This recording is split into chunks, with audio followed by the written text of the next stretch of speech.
ಕ್ಷಣ ಕ್ಷಣವೂ ನಿನ್ನನೆ ಕಾಣುವೆ ದೇವ, ಈ ಸುಂದರ ಪ್ರಕೃತಿಯ ಚೆಲುವಿನಲ್ಲಿ ಅಗಣಿತ ಮಹಿಮೆಯ ನಿನ್ನಯ ಲೀಲೆಯ ಹಾಡುತ್ತೀವೆ ಹಕ್ಕಿಗಳು ಒಲವಿನಲ್ಲಿ. ವನದಲ್ಲಿ ಹರಳಿ ಬಣ್ಣದ ಹೂಗಳು ನಿನ್ನಯ ನಗುವನ್ನು ಚೆಲ್ಲುತ್ತಿವೆ. ಮನದಲ್ಲಿ ಹರಳಿ ಭಾವದ ಹೂಗಳು ನಿನ್ನಯ ಸೇವೆಗೆ ಕಾಯುತ್ತಿವೆ.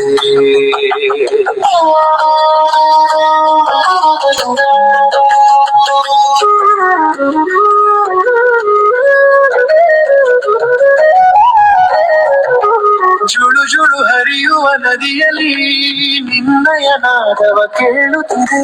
ತಾವರೆ ಸುತ್ತಲೂ ಸುತ್ತುವ ಗೊಂದಿಯು ನಿನ್ನಯ ಗುಂಜಾರವ ಮಾಡುತ್ತಿದೆ.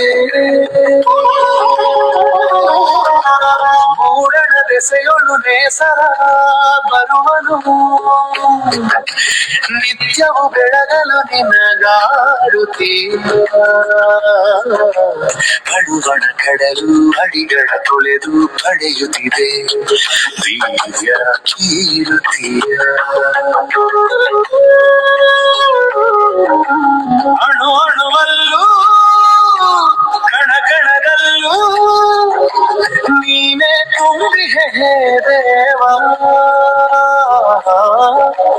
ಮನದಲ್ಲೂ ನೀನೇ ಮನದಲ್ಲೂ ನೀನೇ ಎಲ್ಲೆಡೆಯಲ್ಲೂ ನೀನೆ ಕಾಣುವೆ. ಬಾನಲ್ಲಿ ಹೊಳೆಯುವ ತಾರಾಗಿರಣಿ ಮಣ್ಣಿನ ಓಡಲಲ್ಲಿ ಹೊನ್ನಿನ ಕಣಜ ಸೋಜಿಗವಿದು ಈ ಸುಂದರ ಸೃಷ್ಟಿ ನಾನರಿಯಲಾರೆ. ಎಲ್ಲರಿಗೂ ಮುಂಜಾನೆ ನಮನಗಳನ್ನು ಸಲ್ಲಿಸುತ್ತಾ ಪರಮ ಪೂಜ್ಯ ರಾಮದೇವ ಮಹಾರಾಜರನ್ನ, ಬಾಲಕೃಷ್ಣ ಆಚಾರ್ಯ ಅವರನ್ನ, ಭವರ್ಲಾಲ್ ಗುರುಜಿ ಅವರನ್ನ, ಎಲ್ಲ ಯೋಗ ಮುನಿ ಋಷಿ ಶರಣರನ್ನ ಸ್ಮರಿಸಿಕೊಂಡು ಇವತ್ತಿನ ಯೋಗವನ್ನು ಪ್ರಾರಂಭ ಮಾಡೋಣ. ಬೆನ್ನುಹುರಿ ನೇರವಾಗಿರಲಿ, ಈ ರೀತಿ ಚಿನ್ಮುದ್ರೆಯಲ್ಲಿ ಕೂತ್ಕೊಳ್ಳಿ, ಕುತ್ತಿಗೆ ನೇರವಾಗಿರಲಿ. ಓಂ ಓಂಕಾರದೊಂದಿಗೆ ಪ್ರಾರಂಭ ಮಾಡೋಣ.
ಪ್ರಾರ್ಥನೆಯನ್ನು ಮಾಡೋಣ.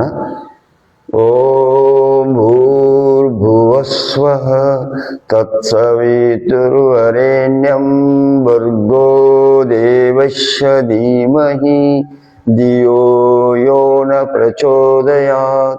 ॐ त्र्यम्बकं यजामहे सुगन्धिं पुष्टिवर्धनम् उर्वारुकमेव बन्धनान् मृत्युर्मोक्षयमामृतात्।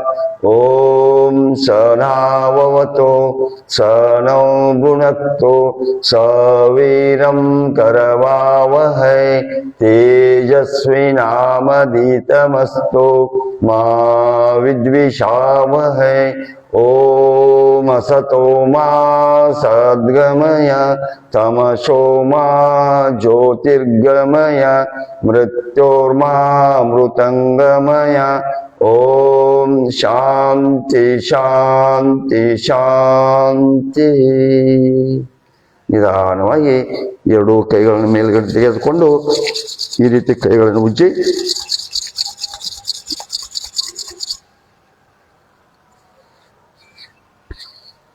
ಈಗ ಜಾಗಿಂಗ್ ಅನ್ನು ಮಾಡೋಣ. ಸುಮಾರು ಜಾಗಿಂಗ್ 5 ಕಿಲೋಮೀಟರ್ ಹೋಗಿ ಬಂದಷ್ಟು ನಮಗೆ ವ್ಯಾಯಾಮ ಆಗ್ತದೆ. ಈ ನಾವು ನಿಧಾನವಾಗಿ ಮಾಡಬೇಕು, ಭಕ್ತಿ ಶ್ರದ್ಧೆಯಿಂದ ಮಾಡಬೇಕು ಮತ್ತು ನಿಮ್ಮ ಶಕ್ತಿ ಅನುಸಾರ ಮಾಡಬೇಕು. ಹೆಚ್ಚಿಗೆ ತ್ರಾಸ ಪಟ್ಟುಕೊಂಡು ಮಾಡಬಾರ್ದು.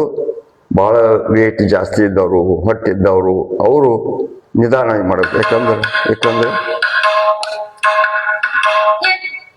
ನಿಧಾನವಾಗಿ ಮಾಡಬೇಕು. ಯಾಕಂದ್ರೆ ಕೈಕಾಲುಗಳು ನಿಮ್ಮ ಹಿಡುವಂತ ಬರ್ಬೋದು.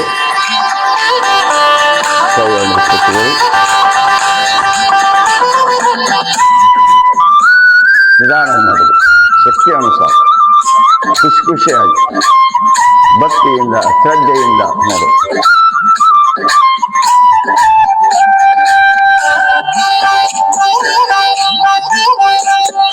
ಯೋಗಿಯಾಗುವ ಶಿವ ಯೋಗಿಯಾಗುವ, ಯೋಗಿಯಾಗುವ ಶಿವ ಯೋಗಿಯಾಗುವ, ಸಮರಸ ಸುಖದನುಭಾವಿಯಾಗುವ, ಸಮರಸ ಸುಖದನುಭಾವಿಯಾಗುವ.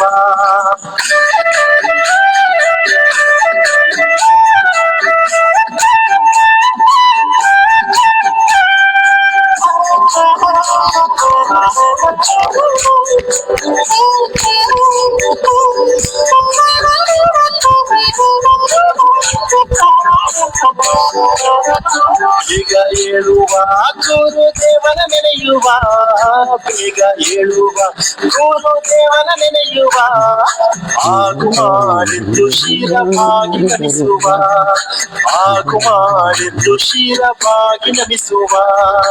ಪೂರ ಕೋಳಿ ಕೂಗಿದ್ದೆ ಕಾರಣವಿಲ್ಲುವುದರಿಂದ, ಪೂರ ಕೋಳಿ ಕೂಗಿದ್ದೆ ಕಾರಣವಿಲ್ಲುವುದರಿಂದ, ಲಿಂಗ ಪೂಜೆಯ ವೇಳೆ ಮೀರಿ ಹೋಯಿತೆ, ಲಿಂಗ ಪೂಜೆಯ ವೇಳೆ ಮೀರಿ ಹೋಯಿತೆ. ಯೋಗಿಯಾಗುವ ಶಿವ ಯೋಗಿಯಾಗುವ, ಯೋಗಿಯಾಗುವ ಶಿವ ಯೋಗಿಯಾಗುವ, ಸಮರಸ ಸುಖದನುಭಾವಿಯಾಗುವ, ಸಮರಸ ಸುಖದನುಭಾವಿಯಾಗುವ.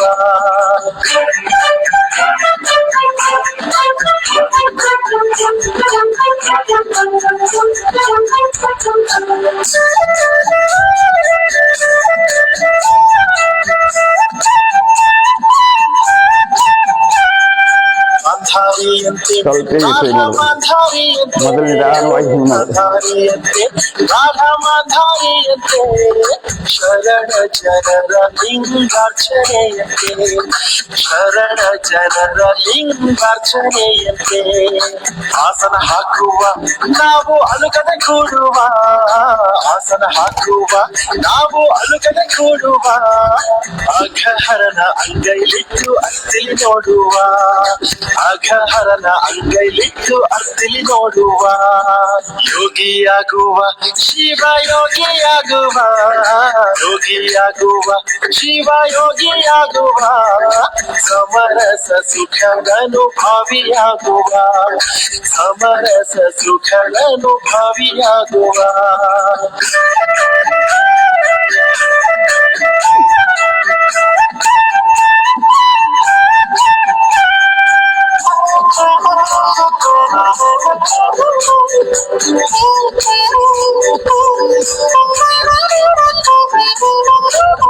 ಅಪ್ಪ ಬಸವ ಒಬ್ಬ ಅಲ್ಲಮ ಪ್ರಭುವ, ಅಪ್ಪ ಬಸವ ಒಬ್ಬ ಅಲ್ಲಮ ಪ್ರಭುವ, ಚಿಕ್ಕಪ್ಪ ಚೆನ್ನ ಬಸವನ ಕರೆಯುವ, ಚಿಕ್ಕಪ್ಪ ಚೆನ್ನ ಬಸವನ ಕರೆಯುವ, ಶರಣರೆಲ್ಲರ ಭಕ್ತಿಯಿಂದ ನೆನೆಯುವ, ಶರಣರೆಲ್ಲರ ಭಕ್ತಿಯಿಂದ ನೆನೆಯುವ, ಶಿವಯೋಗದಿ ಕೈ ನೀಡಿ ಎನ್ನುವ, ಶಿವಯೋಗದಿ ಕೈ ನೀಡಿ ಎನ್ನುವ, ಯೋಗಿಯಾಗುವ ಶಿವಯೋಗಿಯಾಗುವ, ಯೋಗಿಯಾಗುವ ಶಿವಯೋಗಿಯಾಗುವ, ಸಮರಸ ಸುಖದನುಭಾವಿಯಾಗುವ, ಸಮರಸ ಸುಖದನುಭಾವಿಯಾಗುವ. 1 2 3 4 ಶಿವಯೋಗಿಯಾಗುವ, ಯೋಗಿಯಾಗುವ ಶಿವಯೋಗಿಯಾಗುವ, ಸಮರಸ ಸುಖದನುಭಾವಿಯಾಗುವ, ಸಮರಸ ಸುಖದನುಭಾವಿಯಾಗುವ, ಯೋಗಿಯಾಗುವ ಶಿವಯೋಗಿಯಾಗುವ, ಯೋಗಿಯಾಗುವ ಶಿವಯೋಗಿಯಾಗುವ, ಸಮರಸ ಸುಖದನುಭಾವಿಯಾಗುವ, ಸಮರಸ ಸುಖದನುಭಾವಿಯಾಗುವ, ಯೋಗಿಯಾಗುವ ಶಿವಯೋಗಿಯಾಗುವ, ಯೋಗಿಯಾಗುವ ಶಿವಯೋಗಿಯಾಗುವ, ಸಮರಸ ಸುಖದನುಭಾವಿಯಾಗುವ, ಸಮರಸ ಸುಖದನುಭಾವಿಯಾಗುವ, ಸಮರಸ ಸುಖದನುಭಾವಿಯಾಗುವ, ಸಮರಸ ಸುಖದನುಭಾವಿಯಾಗುವ.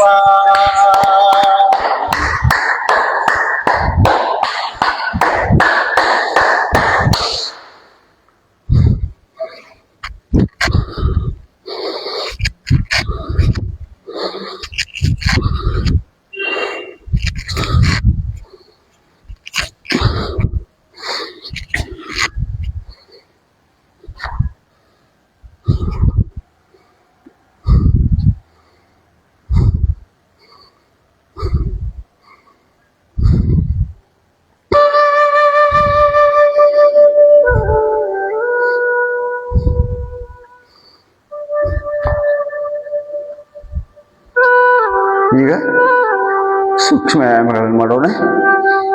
ಈ ರೀತಿ ಕೈಗಳು ನೀಡಿ ಮೊಣಕಾಲುಗಳನ್ನ ಎಡಗಡೆಯಿಂದ ಬಲಗಡೆಗೆ ರೊಟೇಟ್ ಮಾಡಿ. ಕೀಲು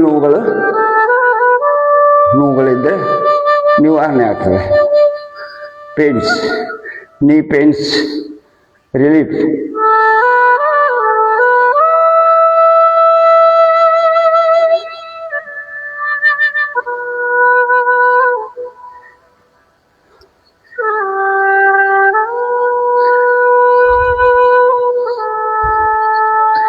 Reverse.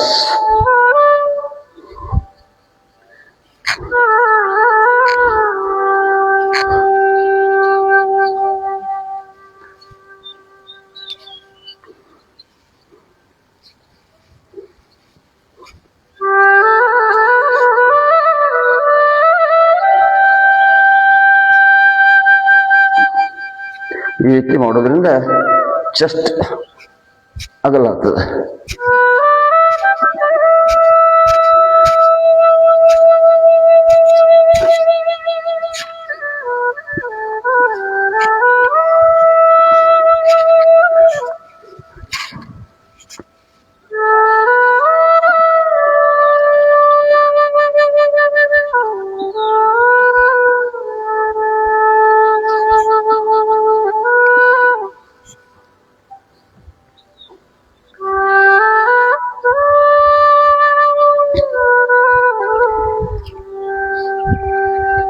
बैठक मोर नाक 5 6 7 8 9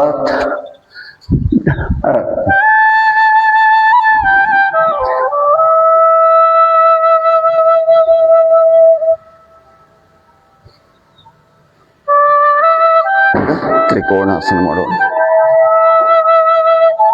ಈ ರೀತಿ ಸಮಸ್ಥಿತಿಯಲ್ಲಿ ನಿಲ್ಲಬೇಕು. 1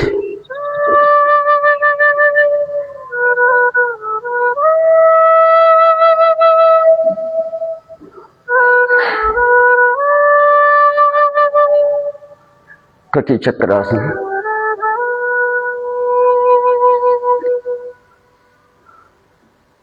एक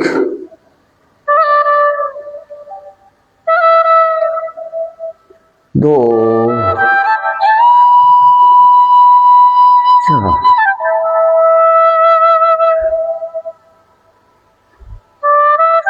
ಈಗ ಪಾದಹಸ್ತಾಸನ ಮಾಡೋಣ.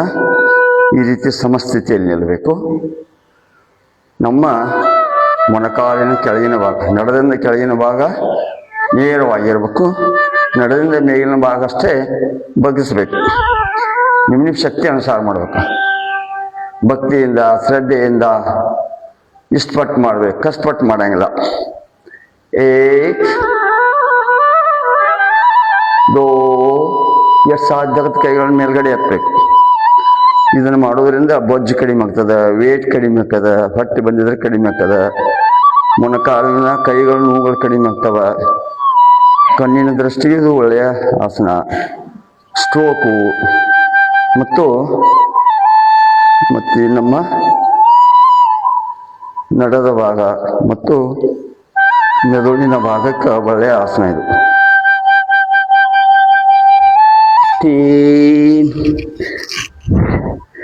ನಮ್ಮ ಕೈಗಳು ಕಾಲದ ಹತ್ತಿರ ಬರಲಿ. ನಮ್ಮ ಮೊಣಕಾಲುಗಳು ಅಥವಾ ಕೆಳಗಿನ ಭಾಗ ನೇರವಾಗಿರಲಿ. ಹನಿಯನ್ನು ಮೊಣಕಾಲಿಗೆ ಹಚ್ಚಕ್ಕೆ ಪ್ರಯತ್ನ ಮಾಡಿ.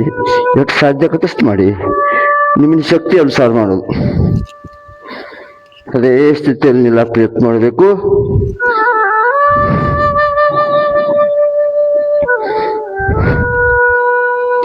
ಹೆಚ್ಚೆಚ್ಚಿಗೆ ಆಸನ ಕಲಿಬೇಕಾದ್ರೆ ಮೊದಲು ನಿಧಾನವಾಗಿ ಕಲಿಬೇಕು. ಕಲಿತ ನಂತರ ಅದೇ ಸ್ಥಿತಿಯಲ್ಲಿ ಹೆಚ್ಚೆಚ್ಚಿಗೆ ನಿಲ್ಲಬೇಕು. ಹೆಚ್ಚೆಚ್ಚಿಗೆ ನಿಂತರೆ ನಿಮಗೆ ಒಳ್ಳೆಯ ಪರಿಣಾಮವನ್ನು ಕೊಡ್ತದೆ. ಇಲ್ಲಾಂದ್ರೆ ನೀವು ಎಷ್ಟು ಪ್ರಯತ್ನ ಮಾಡ್ತೀರಿ ಅಷ್ಟು ನಿಮಗೆ ಲಾಭ ಕೊಡ್ತದೆ. ಯಾರು ಹೆಚ್ಚಿಗೆ ನಿಲ್ತೀರಿ ಅದೇ ಸ್ಥಿತಿ ಒಳಗೆ ಹೆಚ್ಚು ಪರಿಣಾಮವನ್ನು ಕೊಡ್ತದೆ. ಚಾ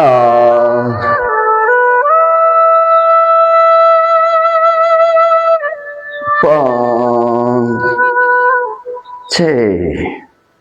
ಈಗ ಅರ್ಧ ಚಕ್ರಾಸನ ಮಾಡೋಣ. ಇದು ಹೀಗೆ ನಡೆದಿಂದ ಕೆಳಗಿನ ಭಾಗ ನೇರವಾಗಿರಬೇಕು. ನಡೆದಿಂದ ಮೇಲಿನ ಭಾಗವನ್ನು ಬಗ್ಗಿಸಬೇಕು. ಕಾಲುಗಳು ಸಾಧ್ಯ ಆದರೆ ಕೂಡಿಸಿ ನಿಮಗೆ ಅನುಕೂಲವಾಗುವ ಸ್ಥಿತಿಯಲ್ಲಿ ನಿಧಾನವಾಗಿ ಮಾಡಿ. ಎರಡೂ ಕೈಗಳು ಈ ರೀತಿ ಕೂಡಿರಲಿ. ಏಕ್ ಈ ರೀತಿ ನಿಧಾನವಾಗಿ ಮಾಡ್ತಾ ಹೋಗ್ಬೇಕು.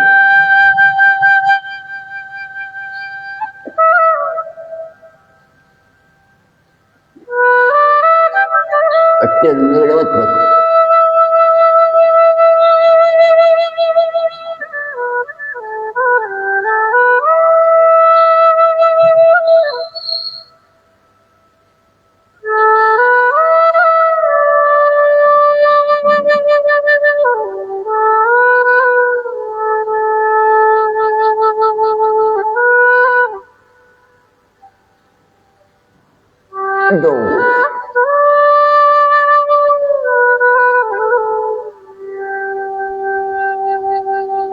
ಈಗ ತಾಡಾಸನ ಮಾಡೋಣ. ಏಕ್ ಈ ರೀತಿ ಕೈಗಳು ಲಾಕ್ ಆಗಿರಲಿ. ಅದನ್ನೇ ಈ ರೀತಿ ಇಡ್ತಾ ನಮ್ಮ ಅಂಗೈಗಳು ಮೇಲ್ಮುಖವಾಗಿರ್ಬೇಕು. ನಮ್ಮ ಹಿಂಬಡದ ಮ್ಯಾಗ ಬಿಡ ಎತ್ತಬೇಕು. ಎರಡೂ ಕೈಗಳು ಕಿವಿಗೆ ತಾಗಲಿಕ್ಕೆ ಪ್ರಯತ್ನ ಮಾಡಬೇಕು. ನಮ್ಮ ದೃಷ್ಟಿ ಎದುರುಗಡೆ ಇರಲಿ. ಇದನ್ನು ಮಾಡೋದ್ರಿಂದ ಸಣ್ಣ ಮಕ್ಕಳಿಗೆ ಮವಿ ಪವರ್ ಜಾಸ್ತಿ ಆಕತೆ. ದುಡ್ಡಿದ್ದವ್ರು ಹೈಟ್ ಆಗ್ತಾರೆ, ಸಿಟ್ಟು ಕಡಿಮೆ ಆಗ್ತದೆ. ಇದು ಒಂದೇ ದಿವಸ ಮಾಡುವಂಥದ್ದಲ್ಲ, ದಿನಾಲು ಮಾಡಿದ್ರೆ ಅದು ಇವೆಲ್ಲ ನಾವು ಹೇಳಿದ ಪರಿಣಾಮಗಳು ಆಗ್ತಾವೆ. ಇಲ್ಲಾಂದ್ರೆ ಆಗೋಲ್ಲ. ಒಂದೆರಡು ದಿವಸ ಮಾಡಿದಾಗ ಆಗಂಗಿಲ್ಲ. ಕಂಟಿನ್ಯೂ ಮಾಡಬೇಕು. ಅದ್ರ ಜೊತೆ ಯಮ ನಿಯಮ, ಆಸನ, ಪ್ರಾಣಾಯಾಮ, ಪ್ರತ್ಯಾಹಾರ, ಧಾರಣ, ಧ್ಯಾನ, ಸಮಾಧಿ ಇವನ್ನ ಜೀವನದಲ್ಲಿ ಅಳವಡಿಸ್ಕೊಳ್ಬೇಕು. ಅಂದಾಗ ಇವು ಒಳ್ಳೆಯ ಪರಿಣಾಮವನ್ನು ಕೊಡ್ತಾವೆ. ದೋ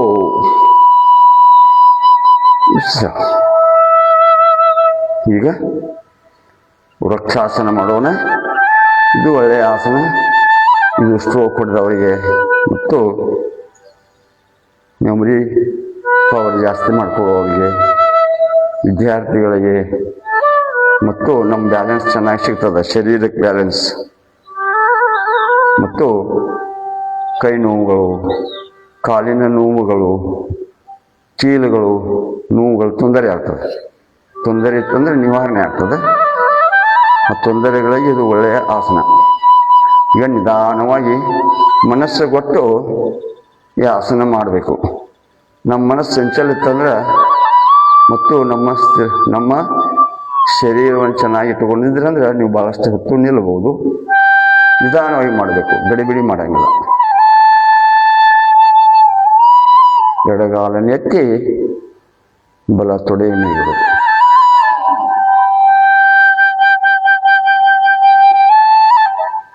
ಈ ರೀತಿ ನಿಧಾನವಾಗಿ ಮಾಡಬೇಕು. ನಮ್ಮ ಮನಸ್ಸನ್ನು ಏಕಾಗ್ರತೆಗೊಳಿಸಬೇಕು.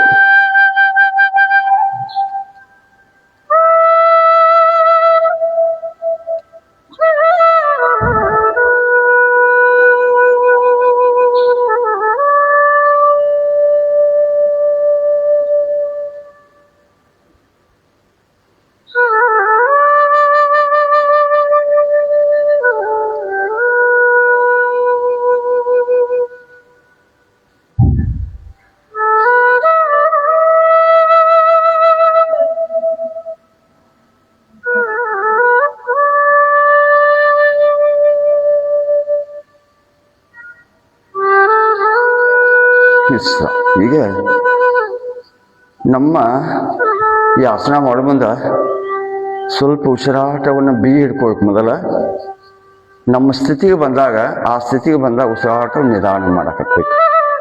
ಉಸಿರಿನ ಸಹ ಇದರಲ್ಲಿ ಒಂದು ಒಳ್ಳೆಯ ಪರಿಣಾಮವನ್ನು ಕೊಡ್ತದೆ. ಉಸಿರಾಟದೊಂದಿಗೆ ಮಾಡ್ಕೋಬೇಕು.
ಈಗ ಗರುಡಾಸನ ಮಾಡೋಣ.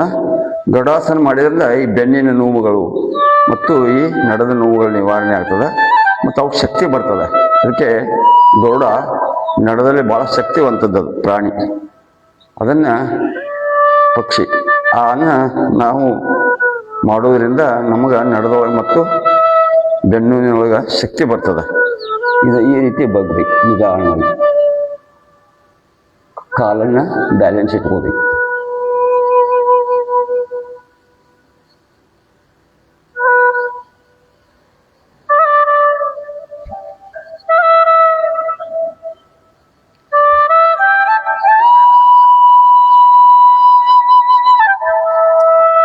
ಈ ರೀತಿ ಮಾಡಬೇಕು. ರಿವರ್ಸ್.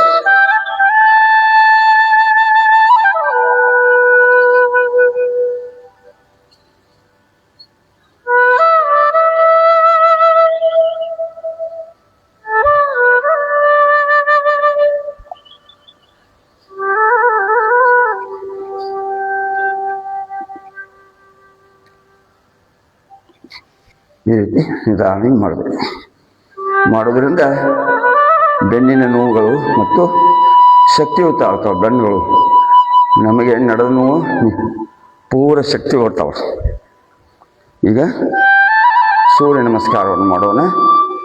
ಸೂರ್ಯ ನಮಸ್ಕಾರದ 12 ಹೆಸರುಗಳ ಮಂತ್ರಗಳೊಂದಿಗೆ ಉಸಿರಾಟದೊಂದಿಗೆ ಮಾಡೋಣ. ಓಂ ಮಿತ್ರಾಯ ನಮಃ. ಓಂ ರವೇ ನಮಃ. ಓಂ ಸೂರ್ಯಾಯ ನಮಃ. ಓಂ ಭಾನುವೇ ನಮಃ. ಓಂ ಖಗಾಯ ನಮಃ. ಓಂ ಪೂಷ್ಣೇ ನಮಃ. ಓಂ ಹಿರಣ್ಯಗರ್ಭಾಯ ನಮಃ. ಓಂ ಮರ್ಚೇ ನಮಃ. ಓಂ ಆದಿತ್ಯಾಯ ನಮಃ. ಓಂ ಸವಿತ್ರೇ ನಮಃ. ಓಂ ಅರ್ಕಾಯ ನಮಃ. ಓಂ ಭಾಸ್ಕರಾಯ ನಮಃ. ಓಂ ಶ್ರೀ ಸವಿತ್ರ ಸೂರ್ಯನಾರಾಯ ನಮಃ.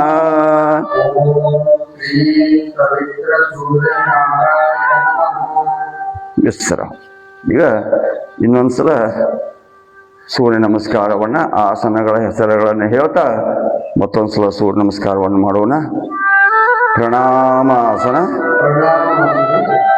ಊರ್ಧ್ವಸ್ಥಾಸನ,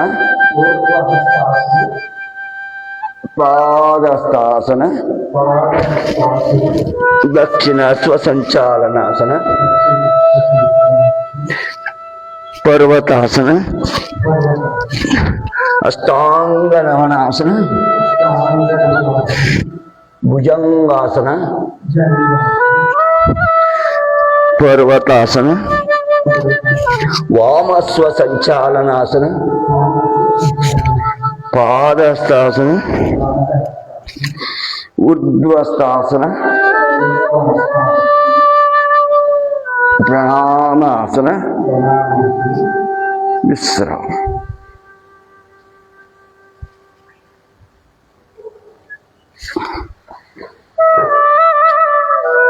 ಸ್ವಲ್ಪ ಕಾಲಗಳನ್ನು ಬಗೆಹರಿಸಿ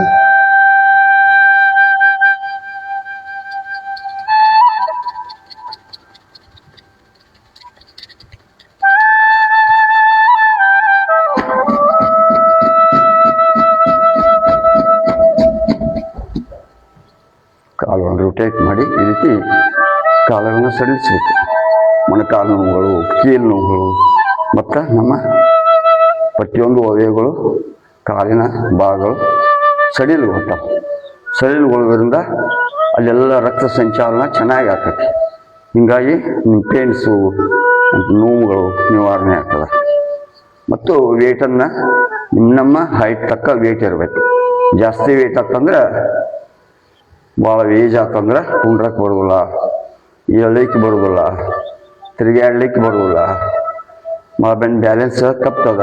ಭಾಳ ಏಜ್ 70-80 ಗಂಟ್ಲೆ ಬಾತ್ರೂಮ್ಗಳು ಎಲ್ಲಿಯೋ ಜಾರಿ ಬಿದ್ದು ನಿಮ್ಮ ಮೊಣಕಾಲು ನೋವು ಅಥವಾ ನಿಮ್ಮ ತೆಗೆದ ಭಾಗಗಳು ಎಲುಗಳು ಮುರಿದು ಅಂದ್ರೆ ಏನು ಮಾಡಕ್ಕೆ ಬರೋದಿಲ್ಲ. ಆ ಟೈಮ್ದಲ್ಲಿ ಆಪ್ರೇಷನ್ ಮಾಡಕ್ಕೆ ಬರೋದಿಲ್ಲ. ಶುಗರ್ ಬಂದಿರ್ತೈತಿ, BP ಜಾಸ್ತಿ ಆಗಿರ್ತೈತಿ, ಅವಾಗ ಏನು ಮಾಡಕ್ಕೆ ಬರೋಲ್ಲ. ಅದಕ್ಕೆ ನಾವು ಚೆನ್ನಾಗಿ ನಮ್ಮ ಹೈಟ್ ತಕ್ಕ ವೇಟನ್ನು ಇಟ್ಕೋಬೇಕು. ಈಗ ಬಟರ್ಫ್ಲೈ, ಭಾಳಷ್ಟು ಮಂದಿ ವಯಸ್ಸಾಗಂತ ಕೇಳ್ತಾರೆ, ಏನಾದ್ರು ಯಾವ ಆಸನ ಮಾಡಬೇಕು ಅಂತ ಕೇಳ್ತಾರೆ. ಅದಕ್ಕಿಂತ ಮೊದಲೇ ನಮ್ಮ ಆರೋಗ್ಯ ಚೆನ್ನಾಗಿ ಇದ್ವಾಗಲೇ ನಾವೆಲ್ಲ ಆಸನಗಳನ್ನು ರೂಢಿ ಇಟ್ಕೋಬೇಕು. ನಿನ್ನೆ ಫೋನ್ ಹಚ್ಚಿದ್ರು ಒಬ್ಬರಿಗೆ, ಹರಿಣಿ ಆಗಿದೆ ಅಂತ ತಿಳ್ಕೊಂಡು. ಅವರು ಮತ್ತು ಚಿಂಚೋಳಿ ಮಠ ಡಾಕ್ಟರ್ ಕಡೆ ಕಳಿಸಿದವರು, ಗಡಾದ ಅಂತೇಳಿ. ಅವ್ರಿಗೆ ಹೇಳಿದ, ನೀವು ಯಾವ ಸದ್ಯ ಈಗ ಕಪಾಲಭಾತಿಯನ್ನು ಮಾಡಬೇಡ ಅಂತ ಹೇಳಿದ್ರು. ಹರಿಣಿ ಆದವರು ಕಪಾಲಭಾತಿಯನ್ನು ಮಾಡಬಾರ್ದು.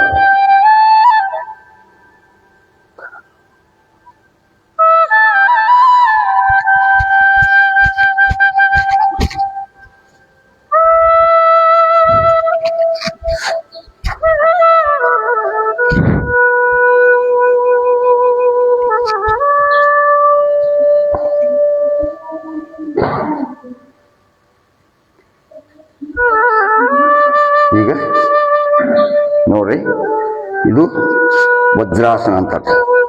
ಇದು ವಜ್ರಾಸನ ಊಟ ಮಾಡಿದ ನಂತರ ಮಾಡುವಂಥ ಆಸನಗಳಲ್ಲಿ ಇದು ಏಕೈಕ ಆಸನ. ಇದನ್ನು ಮಾಡೋದ್ರಿಂದ ನೋಡಿ ನಮ್ಗೆ ಈ ಕೀಲು ನೋವುಗಳು, ಮೊಣಕಾಲದ ಕೀಲು ನೋವುಗಳು ಕಡಿಮೆ ಇರ್ತದೆ ಮತ್ತು ನಮ್ಮ ಈ ಭಾಗ ಇರ್ತದೆ. ಮತ್ತು ಜಠರ ಕ್ರಿಯೆ, ಇಲ್ಲೇ ಅಡಿಗೆ ಮಾಡುವಂಥ ಈ ಭಾಗ ಇದನ್ನೇ ಚೆನ್ನಾಗಿ ಇಟ್ಕೋಬೇಕು. ಜಠರ ಕ್ರಿಯೆ ಚೆನ್ನಾಗಿತ್ತಂದ್ರೆ ನೀವು ಊಟ ಮಾಡಿ ಚೆನ್ನಾಗಿ ಡೈಜೆಷನ್ ಆಗಿತ್ತಂದ್ರೆ ನಿಮ್ದು 100% ಅಂದ್ರೆ 50% ನೀವು ಆರಾಮದಿರ ತಿಳ್ಕೊಳ್ಳಿ. हमारे भक्ति साधना चैनल को सब्सक्राइब करें और सबसे पहले भजन देखने के लिए ಚೆನ್ನಾಗಿದೆ ತಿಳ್ಕೋಬೇಕು. ಈಗ ಸಕ್ಕರೆ ಕಾಯಿಲೆ, ಮಧುಮೇಹದವರಿಗೆ ಜೊತೆಗೆ ಚೆನ್ನಾಗಿ ಇಟ್ಕೋಬೇಕಂದ್ರೆ ಏನು ಮಾಡಬೇಕು? ಈ ರೀತಿ ಮಂಡೂಕಾಸನ ಮಾಡಬೇಕು. ಇದರಿಂದ ಇನ್ಸುಲಿನ್ ಜಾಸ್ತಿ ಆಗ್ತದೆ. ಉಸಿರನ್ನು ಬಿಡ್ತಾ ಕೆಳಗಡೆ ಬರಬೇಕು. ನಮ್ಮ ಎದೆ ಮೊಣಕಾಲಿಗೆ ಸಾಧ್ಯ ಆದಷ್ಟು ಹೊಟ್ಟೆ ಇದ್ದವ್ರಿಗೆ ಆಗೋದಿಲ್ಲ. ಅವರು ಎಷ್ಟು ಸಾಧ್ಯ ಆಕತ್ತಷ್ಟು ನಿಮ್ಮ ಶಕ್ತಿ ಅನುಸಾರ ಈ ಆಸನ ಮಾಡಲೇಬೇಕು. ಈ ಆಸನ ಬಹಳ ಒಳ್ಳೆಯ ಆಸನ ಇದು. ಪ್ರತಿಯೊಂದು ಆಸನದಲ್ಲಿ ಇದು ಒಂದು ಆಸನ ಶ್ರೇಷ್ಠ ಆಸನ. ಇದರಿಂದ ಇನ್ಸುಲಿನ್ ಜಾಸ್ತಿ ಆಗ್ತದೆ. ಇನ್ಸುಲಿನ್ ನಮ್ಮ ಸಕ್ಕರೆ ಕಾಯಿಲೆ ಹೆಂಗಂದ್ರೆ ಇನ್ಸುಲಿನ್ ಭಾಳ ಜಾಸ್ತಿ ಆದ್ರೂ ಸಕ್ಕರೆ ಕಾಯಿಲೆ ಬರ್ತದೆ, ಭಾಳ ಕಡಿಮೆ ಆದ್ರೂ ಸಕ್ಕರೆ ಕಾಯಿಲೆ ಬರ್ತದೆ. ನೋಡ್ರಿ ಹೆಂಗದ ನಮ್ಮ ಶರೀರ, ಅತಿನೂ ನಡೆಯಂಗಿಲ್ಲ, ಕಡಿಮೆ ಆದ್ರೂ ನಡೆಯಂಗಿಲ್ಲ. ಹಾಗೆ ನಾವು ನಮ್ಮ ಶರೀರವನ್ನು ತಗೋಬೇಕು. ಹೆಚ್ಚೆಚ್ಚೆ ಈ ಸ್ಥಿತಿಯಲ್ಲಿ ಇರಬೇಕು. ಇನ್ಸುಲಿನ್ ಜಾಸ್ತಿ ಆಗಿತ್ತಂದ್ರೆ ಅದನ್ನ ಚೆನ್ನಾಗಿ ಉಪಯೋಗ ಮಾಡುವ ಶಕ್ತಿಯನ್ನು ನಮ್ಮಲ್ಲಿ ಬೆಳೆಸ್ಕೊಳ್ಬೇಕು. ಜಾಸ್ತಿ ಆದರೂ ಏನಾಗೋದಿಲ್ಲ.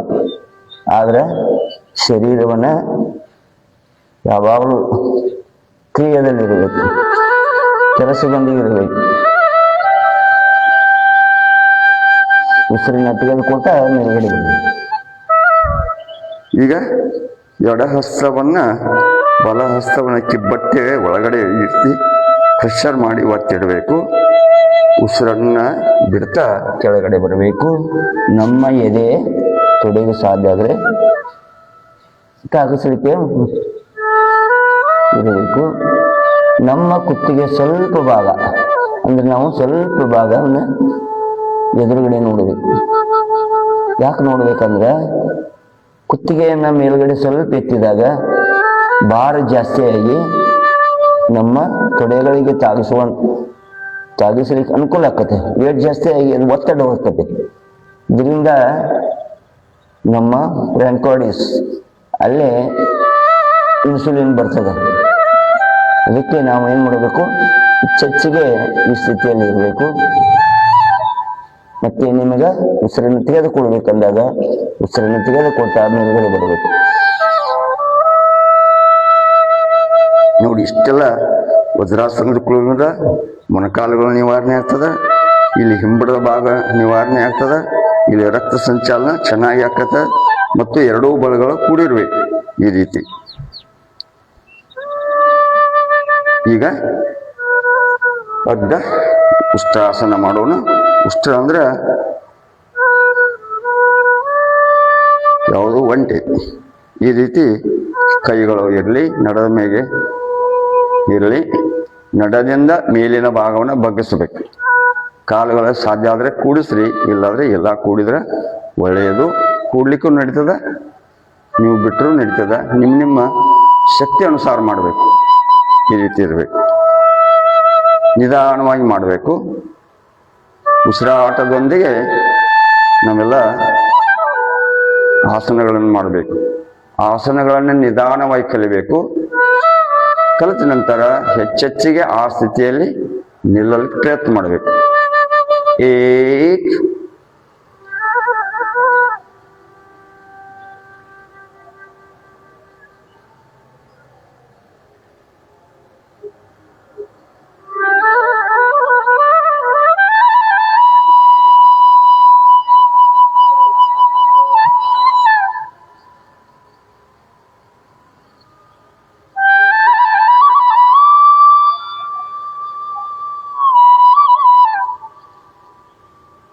ಇದು ಈಗ ಪೂರ್ಣ ಉಷ್ಟ್ರಾಸನ ಮಾಡೋಣ. ಈ ರೀತಿ ಬಲಗೈನ ಎತ್ತಬೇಕು. ಬಲಗೈಯಿಂದ ಬಲಗಾಲಿನ ಹಿಂಬಡ ಹಿಡ್ಕೋಬೇಕು. ಈ ರೀತಿ ಹಿಡ್ಕೊಂಡು ಎಡಗೈಯಿಂದ ಹಿಂಬಡ ಹಿಡ್ಕೋಬೇಕು. ಎರಡೂ ಕಾಲುಗಳು ಕೂಡಲೇ ಹೊಟ್ಟೆಯನ್ನು ಮುಂದ್ಗಡೆ ಒತ್ತಬೇಕು.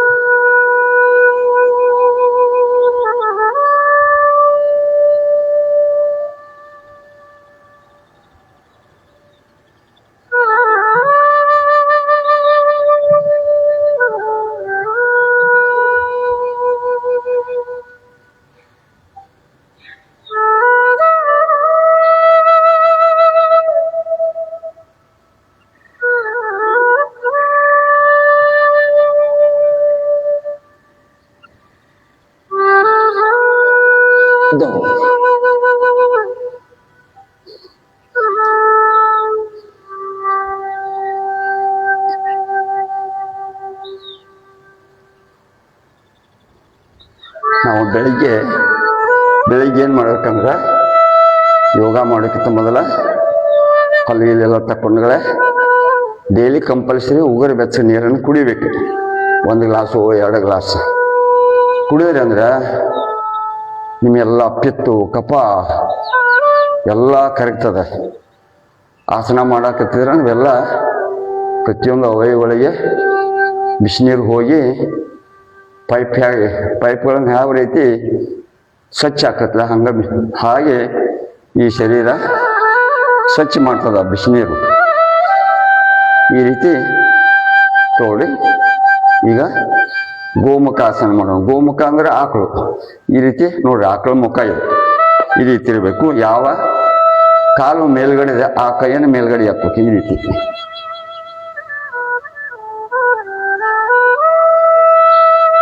ನಿಮ್ಗೆ ಕೈ ನೆಲಕಲ್ಲಿ ಅಂದ್ರೆ ಏನು ಮಾಡಬೇಕು, ಒಂದು ಟಾವೆಲ್ ತಗೊಂಡು ಹಿಂದ್ಗಡೆ ಬಿಟ್ಟು 2 ಟಾವೆಲ್ ಕೈಗಳನ್ನ ಜಗ್ಲಿಕ್ಕೆ ಪ್ರಯತ್ನ ಮಾಡೋದು. ರೂಢಿ ಇಲ್ದಾವೆ. ರೂಢಿ ಆತಂದ್ರೆ ಒಂದ್ಸಲ ಲಾಕ್ ಆದವು ಅಂದ್ರೆ ನಿಮ್ಮ ಕೈಗಳು ಚೆನ್ನಾಗಿ ಹೇಗತ್ತಂದ್ರೆ ಈ ರೀತಿ ಇದ್ರ ಮ್ಯಾಗ ಕಾಲ ಮ್ಯಾಗ ಕುಂತಿರ್ಬೇಕು. ಈ ಕೈಗಳು ಈ ರೀತಿ ಲಾಕ್ ಇರ್ಬೇಕು. ಈ ಕೈ ಲಾಕ್ ಆಗ್ಬೇಕದು. ಲಾಕ್ ಆದ್ರೆ ಕುತ್ತಿಗೆ ನೋವುಗಳ ನಿವಾರಣೆ ಆಗ್ತದ. ಸ್ಪಂಡಾಲಿಸಿಸ್ ನೋಡಿ, ಕುತ್ತಿಗೆ ಏನು ಪಟ್ಟ ಹಾಕೊಂಡಿರ್ತಾರೆ. ಆ ಪಟ್ಟ ಇದನ್ನು ಮಾಡ್ತಾ ಇದ್ರೆ ನಿಮ್ಗೆ ಪಟ್ಟ ಹಾಕೋ ಅವಶ್ಯಕತೆ ಬರೋದಿಲ್ಲ. ಈ ರೀತಿ ಹೆಚ್ಚೆಚ್ಚಿಗೆ ಕುಂಡಿರ್ಬೇಕು. ನಮ್ಮ ದೃಷ್ಟಿ ಎದುರುಗಡೆ ಇರಬೇಕು. ಕಣ್ಣು ಮುಚ್ಚಬೇಕು. ಕಣ್ಣು ಮುಚ್ಚಿ ನಮ್ಮ ಶರೀರದಲ್ಲ ಬಿಗಿತವನ್ನು ಗಮನಿಸಬೇಕು.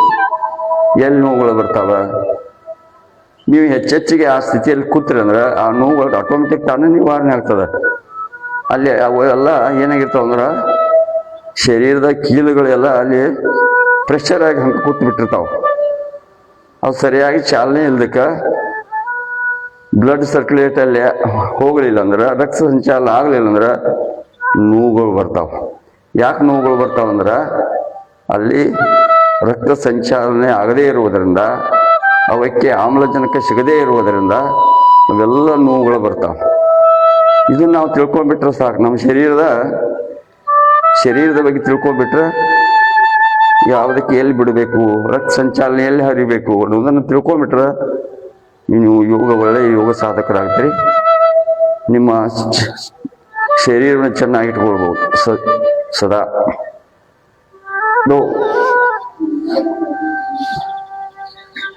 ಈಗ ಚೇಂಜ್ ಮಾಡೋಣ. ಈಗ ಎಡಗಾಲಿನ ಮೇಲೆ, ಈಗ ಬಲಗಾಲಿನ ಮೇಲೆ ಎಡಗಾಲಿನ ಈ ರೀತಿ ಮಾಡ್ಕೋದು. ಸ್ವಲ್ಪ ಎಡಗೈಯ ಮೇಲ್ಗಡೆ ಬರೋದಿಲ್ಲ. ಯಾಕೆ ಬರೋದಿಲ್ಲ ಅಂತಂದ್ರೆ ಹೆಚ್ಚು ನೀವು ಬಲಗೈಯನ್ನು ಉಪಯೋಗ ಮಾಡಬೇಕು. ಹೀಗಾಗಿ ನಿಮ್ಮ ಎಡಗೈ ಬರುವುದಿಲ್ಲ. ಅದಕ್ಕೆ ನಾವು ಡೈಲಿ 2 ಕೈಲಿಂದ ಮಾಡಬೇಕು. ಹೆಚ್ಚೆಚ್ಚಿಗೆ ಆ ಸ್ಥಿತಿಯಲ್ಲಿ ನಿಲ್ಲಬೇಕು.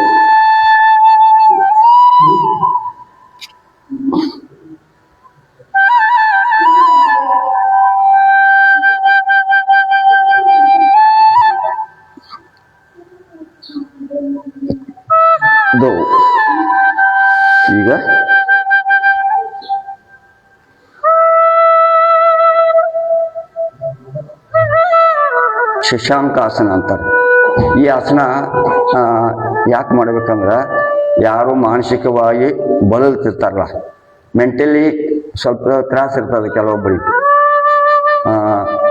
ಅಂಥವ್ರಿಗೆ ಭಾಳ ಬೇಜಾರಾದಾಗ, ಭಾಳಷ್ಟು ನಮ್ಮ ಶರೀರಕ್ಕೆ ತೊಂದರೆ ಅನಿಸಿದಾಗ, ಶರೀರ ಭಾಳ ಜಡತ್ವವನ್ನು ಪಡ್ಕೊಂಡಾಗ ಈ ಶಶಾಂಕಾಸನ ಅಥವಾ ಇದಕ್ಕೆ ಚೈಲ್ಡ್ ಪೋಷನ್ ಅಂತ, ಈ ರೀತಿ ಕೈಗಳನ್ನು ಮುಂಚಾಚಬೇಕು. ನಮ್ಮ ಹಣೆಯನ್ನು ನೆಲಕ್ಕಾಗಿರಬೇಕು. ಈ ಆಸನ ವಿಶ್ರಾಂತಿಯನ್ನು ಪಡ್ಕೊಳ್ಳೋದು, ಶರೀರಕ್ಕೆ ರೆಸ್ಟ್ ಅನ್ನು ತೆಗೆದುಕೊಳ್ಳುವಂಥದ್ದು.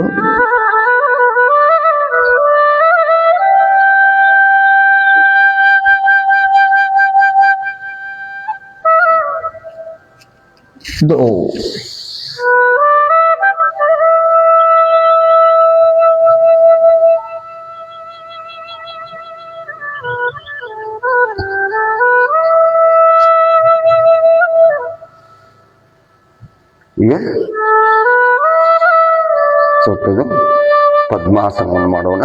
ಈ ರೀತಿ ಪದ್ಮಾಸನ ತರೋದಕ್ಕೆ ಇದು ವಜ್ರಾಸನ, ಪದ್ಮಾಸನ, ಸುಖಾಸನ, ಸಿದ್ಧಾಸನ, ಸ್ವಸ್ತಿಕಾಸನ, ಇಷ್ಟು ಸಾಕಷ್ಟು ಸುಮಾರು 4-5 ಆಸನಗಳದಾವ. ಈ ರೀತಿ ಪದ್ಮಾಸನದಲ್ಲಿ ಕೂತ್ಕೊಳ್ಬೇಕು. ಕೂತು ನಮ್ಮ ಹಿಂದೆ ಕೈ ಕಟ್ಕೋಬೇಕು. ಬಲ ಕಿವಿಯನ್ನು ಬಲದ ಮೊಣಕಾಲಿಗೆ ಹಚ್ಚಕ್ಕೆ ಪ್ರಯತ್ನ ಮಾಡೋದು. ಈ ರೀತಿ ಮಾಡೋದು.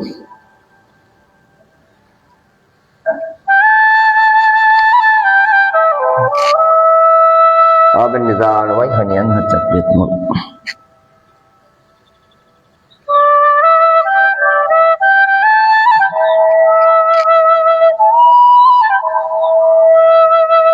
ಆಮೇಲೆ ತೋಲಾಸನ ಮಾಡೋದು. ನಮ್ಮ ಕೈಯಿಂದ ಕೆಳಗನ್ನು ಊರಿ ಎಷ್ಟಾಗತ್ತೆ ಮಾಡೋದು. ಈ ರೀತಿ ಹಿಂಗೂ ಮಾಡಬಹುದು. ಬಲಗಳ ಮೇಲೆ ಕೈಗಳನ್ನು ಹೆಚ್ಚಿಗೆ ನೀವು ಎತ್ತಬೇಕಾದ್ರೆ ಈ ರೀತಿ ಕೈಗಳನ್ನು ಮಾಡಬೇಕು. ಮತ್ತು ಇದನ್ನು ಮಾಡೋದ್ರಿಂದ ಬೆರಳುಗಳ ಶಕ್ತಿಯುತವಾಗ್ತಾವ ನೋಡ್ರಿ. ಈ ರೀತಿ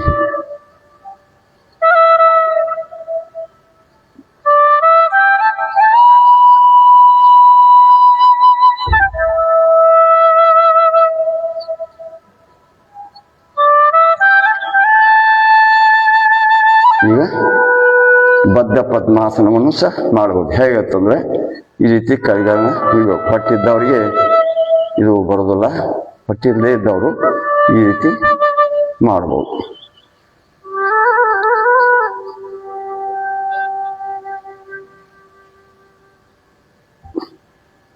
ಇದನ್ನ ಹೆಚ್ಚೆಚ್ಚಿಗೆ ಈ ಸ್ಥಿತಿಯಲ್ಲಿ ಇರಬೇಕು.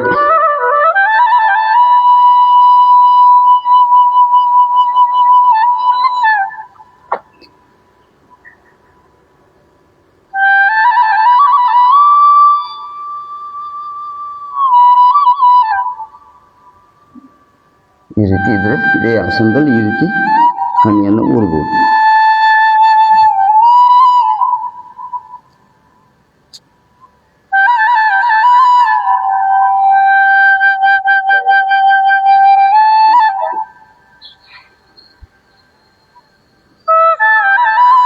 ಈ ರೀತಿ ನಿಧಾನವಾಗಿ ಹಚ್ಚುವುದು ಮತ್ತೆ ಯೋಗ ಮಾಡೋದ್ರಿಂದ ನಮ್ಮಲ್ಲಿ ಕಾಲಿನ ನೋವುಗಳು, ಮೊಣಕಾಲಿನ ನೋವುಗಳು ಮತ್ತು ನಡದ ನೋವುಗಳು, ಕೈಯೊಳಗಿನ ಪೆಡಸುತನ ನಿವಾರಣೆ ಆಗ್ತದೆ.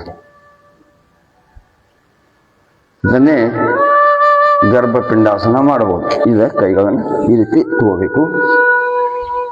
ಗರ್ಭಪಿಂಡಾಸನ ಸಹ ನೋಡ್ಬೋದು.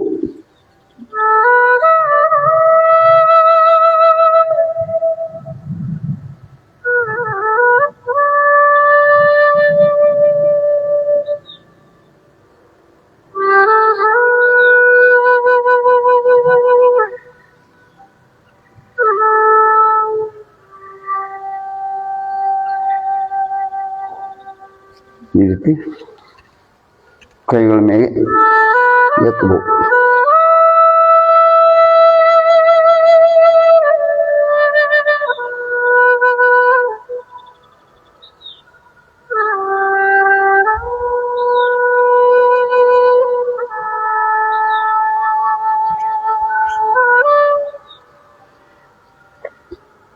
ಈಗ ಸಮಯ ಆಗ್ತಾ ಬಂತು.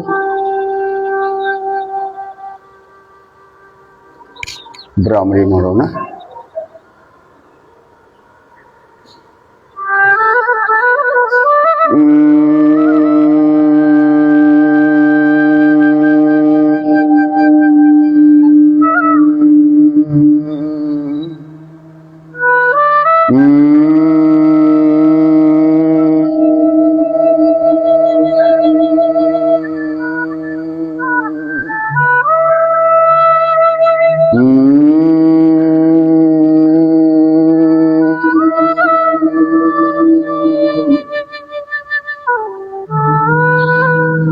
ಈಗ ಉದ್ದೀತ ಓಂಕಾರ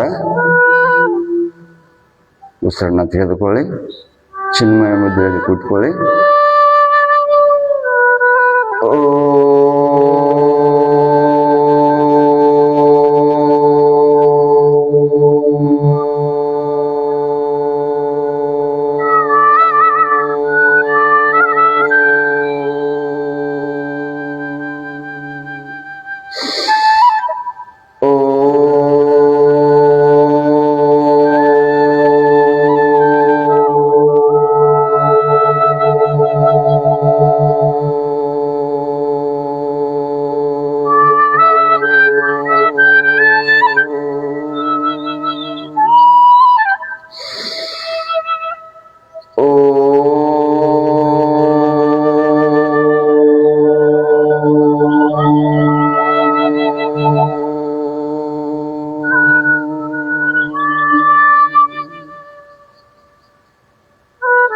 ಮೆಡಿಟೇಷನ್ ಪ್ರಣವದಾನ.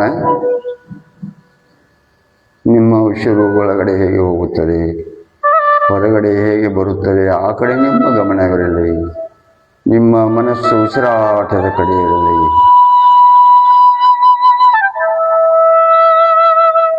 ಮನಸ್ಸಿನಲ್ಲಿ ಯಾವುದೇ ವಿಚಾರಗಳನ್ನು ತರಬೇಡಿ. ಅವು ತಮ್ಮಷ್ಟಕ್ಕೆ ಬರುತ್ತವೆ, ಹೋಗುತ್ತವೆ. ಅದರ ಬೆನ್ನು ಹತ್ತಿ ಹೋಗಬೇಡಿ. ಶುಭ ನುಡಿಯುವ ನಾಲಿಗೆ, ಒಳ್ಳೆಯದನ್ನೇ ಕಾಣುವ ಕಣ್ಣುಗಳು, ಸತ್ಯವಾದನ್ನೇ ಕೇಳುವಂಥ ಕಿವಿಗಳು ಸದಾ ನಮ್ಮ ಪ್ರಾರ್ಥನೆಯ ತಿರುಳಾಗಬೇಕು. ಏ ಪರಮಾತ್ಮ, ಏ ದಯಾಳು, ನಿನ್ನ ದಯೆ ಸಕಲ ಪ್ರಾಣಿ ನಮ್ಮೆಲ್ಲರ ಮೇಗಿರಲೆಂದು ಮನಸ್ಸಿನಲ್ಲಿ ನಾವೆಲ್ಲರೂ ಪ್ರಾರ್ಥನೆಯನ್ನು ಸಲ್ಲಿಸೋಣ. ನಿಧಾನ ಎರಡೂ ಕೈಗಳನ್ನು ಜೋಡಿಸಿ, ಕೈಗಳನ್ನು ಉಜ್ಜಿ.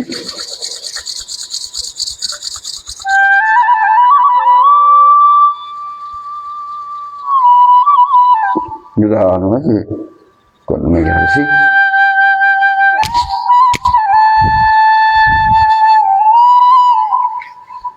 ಈಗ ಶಾಂತಿ ಪಾಠ.